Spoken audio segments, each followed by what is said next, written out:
At about 15%, mortgage interest rates may be higher in Kenya than in other African markets, but the real estate sector is experiencing a boom. Before the financial crisis, the diaspora was the biggest driver of growth as Kenyans abroad invested back home. Properties costing 5 million Kenyan shillings 3 years ago ended up costing 15 million shillings in a span of 3 years. It's like they tripled. And substantial funds or monies from diaspora remittances have caused that. And we say that because ownership of residential properties in Kenya have been growing in the same pace with the mortgage industry. That means those properties were being bought by people acquiring mortgages. But during this period you're talking about over the last 3 years, people who've purchased single unit high-end apartments have actually paid cash. According to real estate agents in Nairobi, property prices in many neighborhoods in the capital have doubled and in some cases tripled since 2006 as demand for housing units continues to outstrip supply. The real estate in our view is strong because there is just simply demand, and the demand way outstrips the supply. On the papers this week, I think we were told that the Kenyan population is increasing by about 1 million, and by the year 2030, 60% of this population is going to be living in towns. So you can see the amount of pressure that's going to be coming to town. So this pressure is obviously translating into a strong property market. There is what is known as the Kenyan anesthetic, where property prices continue to go up despite what's happening in the world economy and the financial market.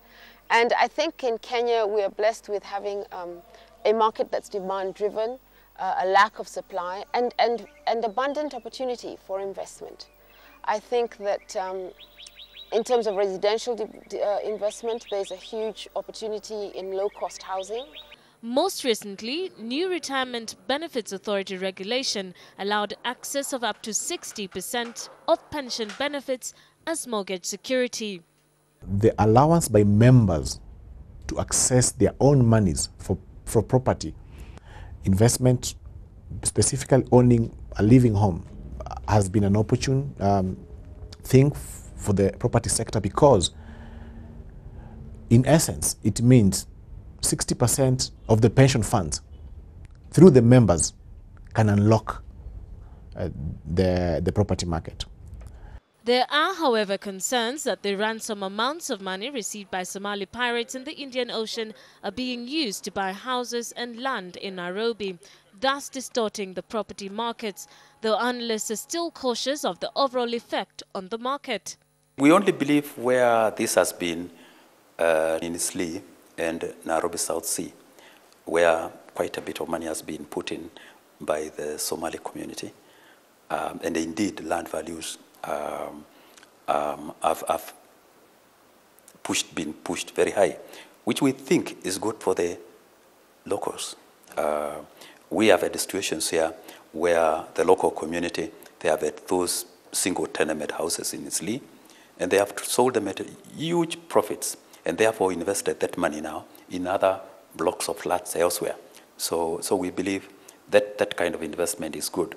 Kenya being very close to Somali, it would appear that that money is coming here, but for me I would look at that money could be anywhere in the world. It is also very, very pretentious for us to look at people walking in with huge sums of money and to buy property.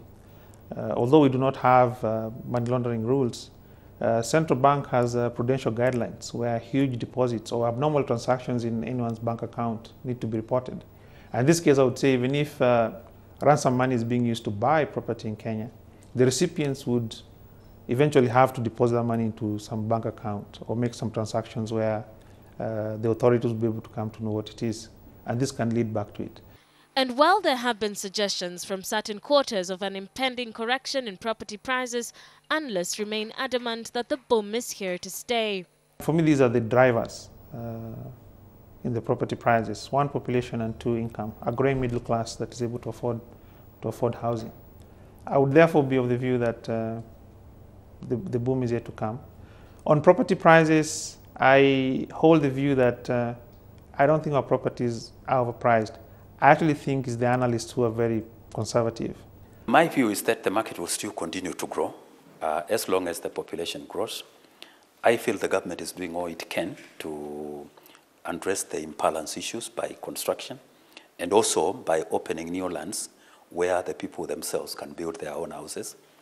Going forward, experts expect infrastructure development to continue to spur, thereby attracting businessmen from Somalia, Congo, Kinshasa and Burundi who have in recent years been buying property in Kenya as long-term investments, a factor that will enhance the current property bubble.